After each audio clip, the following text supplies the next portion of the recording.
3rd September 2022 Founders Day at RNB Global University.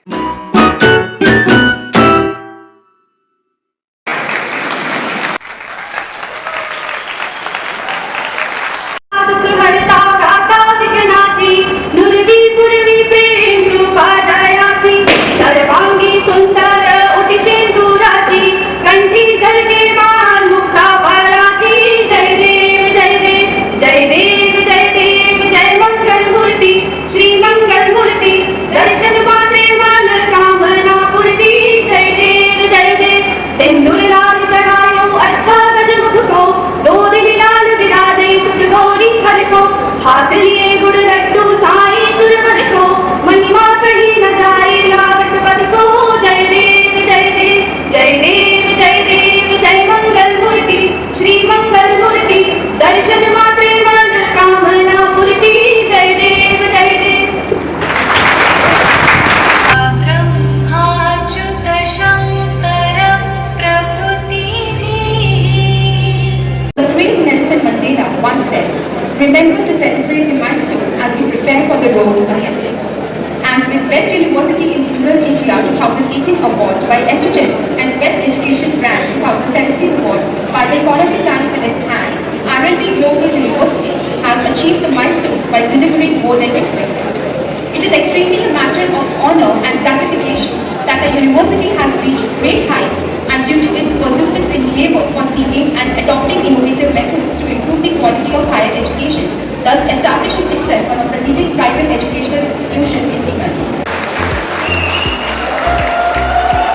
He is a member of the Bharatiya Janata Party and represents the Lok Assembly constituency in Bikaner district. He is known for his immense contribution in voicing the local issues.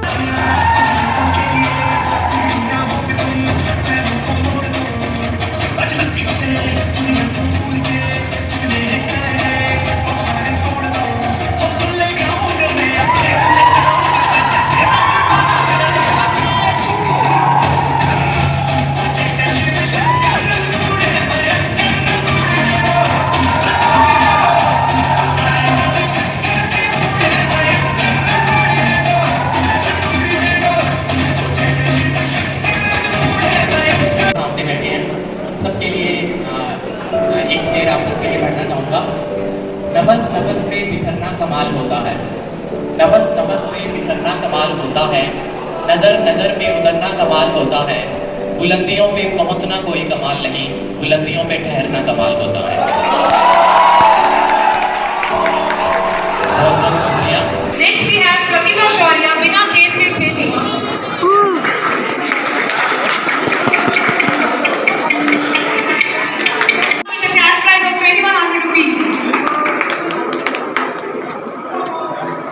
These were my 3 certificates and cash prize as token of love that I have received from the university. सम्मानित नेता मौका तहसील के विधायक प्यारीलाल जी बिश्नोई हमारे बीच में है। मैं उनका स्वागत करता हूँ, हार्दिक अभिनंदन करता हूँ। यूनिवर्सिटी के president doctor Kalkare, registrar Kapali Gupta, staff, faculty members, students and guest, आज का दिन फाउंडेशन दिन हमने इसलिए चुना था कि सर्विक्य से जनरल प्रजाज के कुछ प्रिंसिपल्स थे, उन प्रिंसिपलों पे वो चल के हमें जो शिक्षा दी उसका रिजल्ट देखने के लिए ये RNB ग्लोबल यूनिवर्सिटी की स्थापना की थी। और इस स्थापना की यूनिवर्सिटी के बारे में डॉक्टर कलकरे ने जो कुछ कह दिया वो आपके सामने है। स्टूडेंट ने भी इस यूनिवर्सिटी के बारे में बोला, ये सब सामने है। हम प्रिंसिपल से कोई समझौता नहीं करते, हम crystal clear highly qualified staff के जरिए आप लोगों को एजुकेशन देने की जिम्मा उठाया और हम दे रहे हैं। क्वालिटी एजुकेशन के समझौता हम कभी भी नहीं करेंगे, कर रहे हैं। मेरे पिताजी के बारे में बहुत कुछ मेरे ख्याल में आपने सुन लिया, सुना है, और बिहारी जी शायद खुद कुछ बोलेंगे कि वो उस तहसील के हैं। वो मैं आपको एक छोटी सी बात की याद दिला दूँ जो मेरे जहन में आज भी बसती। बहुत कुछ काम किया, मतलब ऐसे काम किए जो दुनिया में कोई कर नहीं सकता। आज तो सोच सकता है लेकिन सोच नहीं सोचा। आज़ादी से पहले और आज़ादी के बाद में देश में संपन्नता नहीं थी, आदमियों में समझदार नहीं थी, मजदूरी का अभाव था, गांव में लोग इतने गरीब थे कि उनको पूछने वाला नहीं था। सामंती राज में सोशल इकोनॉमिक डेवलपमेंट के कोई साधन नहीं थे जो आज गवर्नमेंट ने अपने मुंह को बनाया है। उस वक्त जमाने की एक छोटी सी घटना मैं आपको याद दिलाऊंगा कि गांव में मुझसे जब वो 25 साल और 23 साल 1926-27 की बात है, जब वो 23 साल के आदमी थे, जरा उम्र जान लें, 23 साल की बचपन की उम्र में उनको पता चला कि एक पास का गांव खावरिया है जो जल के रात हो गया। उनकी भाषा में पाटा उतर गया। गांव में उस वक्त झोंपड़े के अलावा कुछ नहीं होता था। एक झोंपड़े में आग लग गई तो दूसरे झोंपड़े में ऑटोमेटिक हवा की कांड से आग लगती थी। आग बुझाने के कोई साधन नहीं थे। पूरा गांव जल के नष्ट हो गया। उस गांव की चिंता के उसको सताए रही। उन्होंने अपना मुंह उठाया, 5000 नगदी चांदी के सिक्के लेके तावड़िया गांव के गांव के बीच में पहुंच के आवाज दी कि जिस किसी को भी सहायता चाहिए वो ले ले और वापस करना चाहे तो कर ले समान, वरना उनकी तरफ से ये आर्थिक सहायता समझे। इस तरह का काम उन्होंने उस वक्त किया था। आप जरा ध्यान दें स्टूडेंट कि वो 5000 वैल्यू चांदी के सिक्के आज की अगर गणना करें तो 2.5 करोड़ का दान, 2.5 करोड़ का दान ये दिया। आपको बताऊं वो सेठ साहब नाम के थे। हमारा कोई बहुत बड़ा धंधा नहीं था, उनके पास कोई पैसा नहीं था। उनका एक सिंपल दुकान कलकत्ता में कपड़े की वो चलाते थे। उससे जो पैसा होता था वो गांव की भलाई के लिए क्या कुछ नहीं किया उन्होंने लगाया। उसी प्रिंसिपल के आधार पे हमारी यूनिवर्सिटी आज ये काम कर रही है। उन्हीं के आधार पे हम ये कार्यों को गाँव में याद करते हैं या याद करते हैं। उनके बारे में ज़्यादा कुछ नहीं है। इतनी बात भी काफ़ी है कि एजुकेशन के मामले में हमको जो मैं आपके सामने खड़ा हूँ ये उन्हीं की देन है। उस स्कूल में जब उन्होंने अपने हाथ से एक ईंट लगाई, मुझे आज भी याद है, खुद अपने हाथ से उस गाँव के स्कूल में ईंटें लगाई। मैं वहाँ का स्कूलिंग मेरी वहाँ हुई है आपके सामने। उस स्कूल का नतीजा आपके सामने रहता है। यूनिवर्सिटी के बारे में कुछ नहीं ज़्यादा कहना चाहूँगा। मैं इतना ही कहूँगा कि यहाँ स्टाफ स्टूडेंट का तालमेल इतना बढ़िया है, पढ़ाने वाले इतने बढ़िया है, एजुकेशन इतनी बढ़िया है कि उसकी तारीफ की जाए कम है।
ऐसे महापुरुष स्वर्गीय सेठ जगन्नाथ जी बजाज की स्मृति में इस विश्वविद्यालय का नींव रखा गया। आज 7-8 वर्षों की यात्रा के बाद विश्वविद्यालय ने जो पहचान बनाई है वो निश्चित तौर पर काबिल तारीफ है।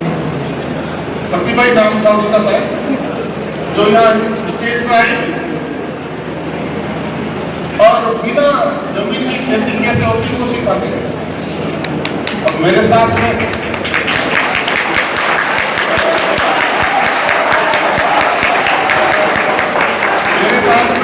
विक्रांत जी आए हुए जो किसान मोर्चे के हमारे जिले के अध्यक्ष हैं, लगातार किसानों के बीच काम करते हैं। मैं उनसे भी पूछूं कि आप इतने अनुभवी हो, बिना जमीन की खेती कैसे हो सकती है, तो उनके पास भी कोई जवाब नहीं होगा।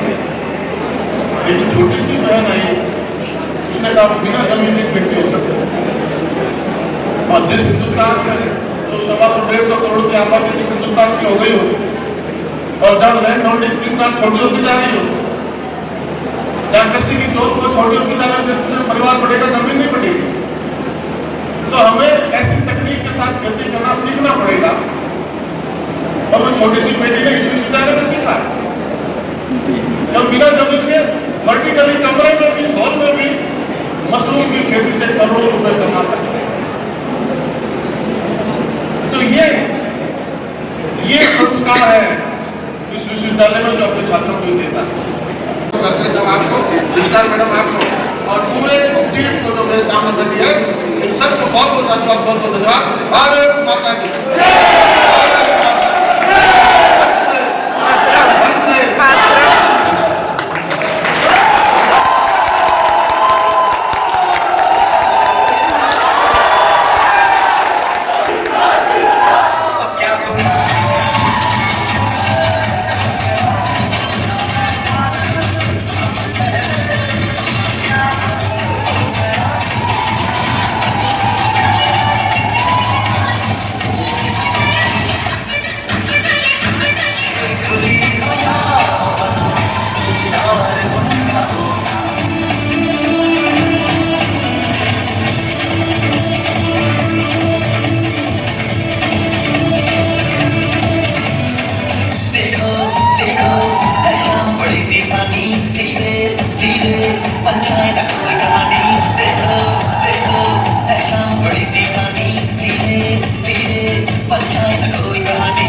सुनाओ।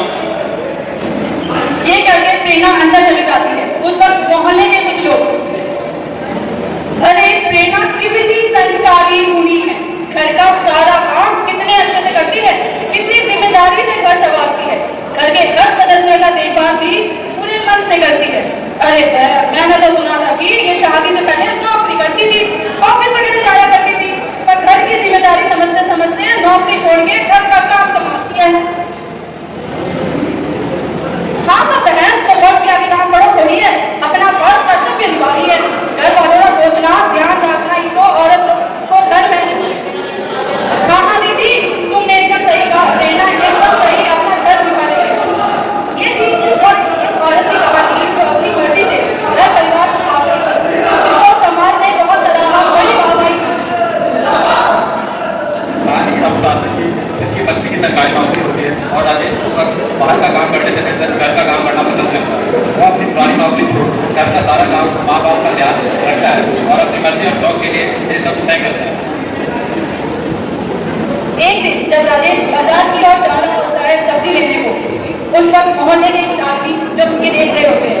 अरे यार, मेरे राजेश में एक पैसे की अकल नहीं है, कैसा सा तो है ये, इसकी वाइफ कमाती है और ये उसकी गुलामी करता है। अरे यार, सही कहा तूने एकदम, ठंडा काम क्यों है, इसको तो काम करना चाहिए, बल्कि अपनी बीवी के पैसे में तो बचता है, प्रति भर की शर्म नहीं है और उसका नाम रखा है इसने तो अपनी पत्नी के रूप में ही बनता रहता है।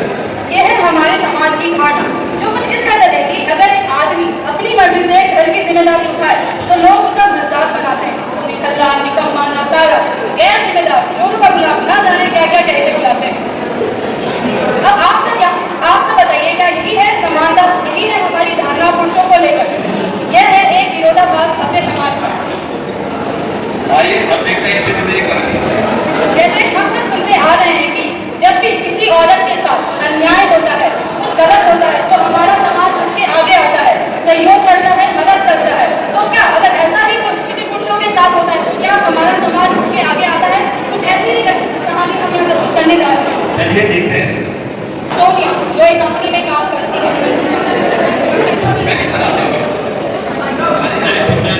आप बेहद खूबसूरत है, आगे क्या राज है, दिन प्रतिदिन चमकने लगे हैं आप लोग। तो मैं सॉरी मुझे कुछ काम, ऐसा कह के सोनिया चली जाती है। जैसा आपने देखा कि मैनेजर का जो भी इंटेंशन और बिहेवियर था सोनिया की ओर, उस वक्त मैनेजर बाकी एम्प्लॉयर को डांटते हुए, सब एक काम सही से नहीं कर सकते, you all are useless and idiot, you all are good for nothing। उसी वक्त सोनिया आते हुए, तो सॉरी मेरा कुछ इम्पोर्टेंट मिस्टेक हो चुकी है लिस्ट में, तो प्लीज मुझे माफ करना, please give me some more time, I will correct it faster. अरे कोई बात नहीं सोनिया जी, आप क्यों तकलीफ उठाते हैं, आप एक काम के लिए थोड़ी बनी है, आप तो बस तैयार होइए, ऑफिस आइए और हमारी ऑफिस की शोभा बढ़ाइए, आपके लिए तो हम 24/7 आपके लिए ही है।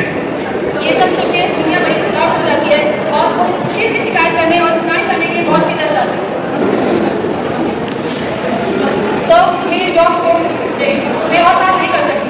What happened to सोनिया, क्या प्रॉब्लम हुई? आपसे पूछने पर सारी आप कितनी सुनाती है, उसी पर बॉस मैनेजर को बुलवाता है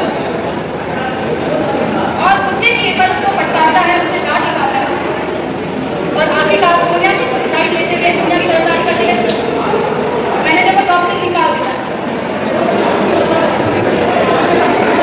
हमने देखा कि सोनिया के साथ जो भी हुआ उस पर उसके मैनेजर का क्या लिया था, यहाँ तक कि हमें से बैठे कुछ लोग भी ये सोच रहे होंगे कि उसने सोनिया के साथ ऐसा बिहेव किया कि केस वगैरह हो जाना चाहिए या और भी कुछ होना चाहिए। क्या अगर उसका विक्टिम एक लड़का होता तो क्या हमारी ये सोच होती? आइए देखते हैं। ये फाइल तो आपने बताई थी और मैं उस नए प्रोजेक्ट से रिलेटेड प्रेजेंटेशन दी है और कुछ फाइनेंशियल रिलेटेड बात भी करनी है आपसे। हे रोहन, हैव अ ब्रेक। अरे यार, कितना काम करोगे तुम? Look at your handsome dashing man, look at your charming style. अब तुम हो कि पूरा दिन काम नहीं लगे रहते हो, ये तो तुम्हारी डेटिंग की उम्र है। Don't take so much overload, look join my club. Nothing like that, man. I love fun. Hey, let's have a coffee break with me. Thanks, man. But sorry, I can't. Don't be so formal यार, चलो तो। Next सबने ये देखा कि यहाँ पे एक रोहन नाम का लड़का होता है जो कि एक कंपनी में काम कर रहा है और सीमा नाम की जो उसकी बॉस होती है उसका वही रवैया है जैसा कि पहले की कहानी में मैनेजर का सोनिया की तरफ था। नेक्स्ट सीमा ऑफिस में आती है। अरे तुम ये अकेले क्यों क्यों आते हो office?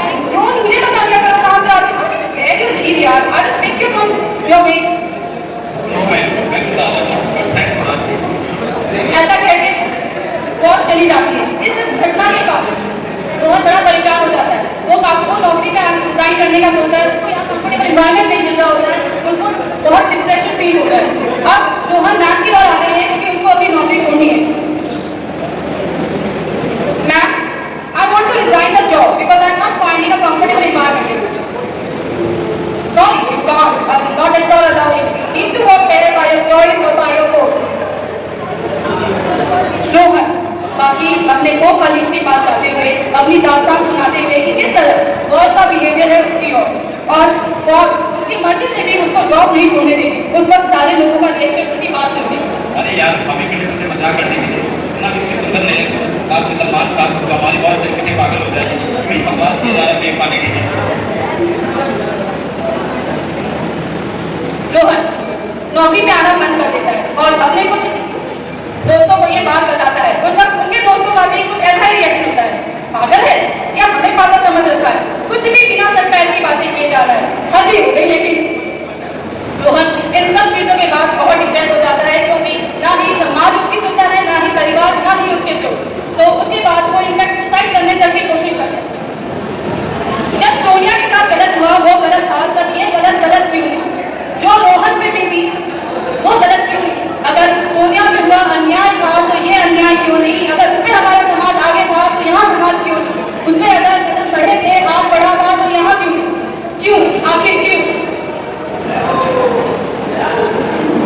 We all are equal, treat us equal. Thank you. Respected Honorable Chairman Sir, Honorable VC Sir, guests of the day, President Dr. J.S. Kattara Sir, Registrar Dr. Nimali Gupta Ma'am, Deans, faculty members and my dear students. Myself Dr. Vatsala Kaur, Associate Professor, RMD, Global University, deem it a great honor and privilege to propose a vote of thanks on this memorable occasion. First and foremost, my heartfelt thanks to Honorable Chairman Sir for inspiring and encouraging our students with your words and providing them with such vast knowledge and guidance. Thank you so much, sir. I'm sure your address has definitely paved way of our students for their future. I would like to extend my warm gratitude to our Honorable VC Sirs, Shri K.K. Bajaj Sir and Shri Pramod Bajaj Sir for their valuable contribution, guidance and encouragement in all our efforts. I would also like to extend a special and warm gratitude to all the dignitaries for gracing the event with their presence and making it a memorable one. I would also like to thank all my colleagues, non-teaching staff and maintenance staff for their valuable effort in making this event a successful one. Last but not the least, I would like to thank to all my dear students for their patience and cooperation in making this event a resounding success. Finally, I leave you with this inspiring quote by Martin Luther King: "An individual has not stated living until he rises above the confines of his individualistic concerns to the broader concerns of all humanity." Once again, I thank you all for your attention. Thank you so much. Here the program ends and I hope आपने भी बहुत enjoy करा होगा पूरा ही program. So people, this was the Founders Day celebration at our university and coming back to the university after 3 months बहुत ही अच्छा लग रहा है and university has invited me for some felicitation awards ceremony and I'm super happy to receive all the awards and I want to extend my thanks to the university for this honor and to Harshita for joining me and coming to the university. मैंने इतना बोला था हर्षिता चलो, then she was like कि last time तक तो ऐसा हो रहा था कि नहीं प्रतिभा मैं नहीं आ रही and then she was ready कि हाँ ठीक है चल चलते हैं. So I was very happy for that also and yes बहुत ही अच्छा लगा. आज का दिन बहुत ही अच्छा था and यूनिवर्सिटी की मेमोरीज हमेशा स्पेशल होती ही है and yes that was all about today's Founders Day celebration. I hope you will like the vlog. Thanks for watching. Bye bye.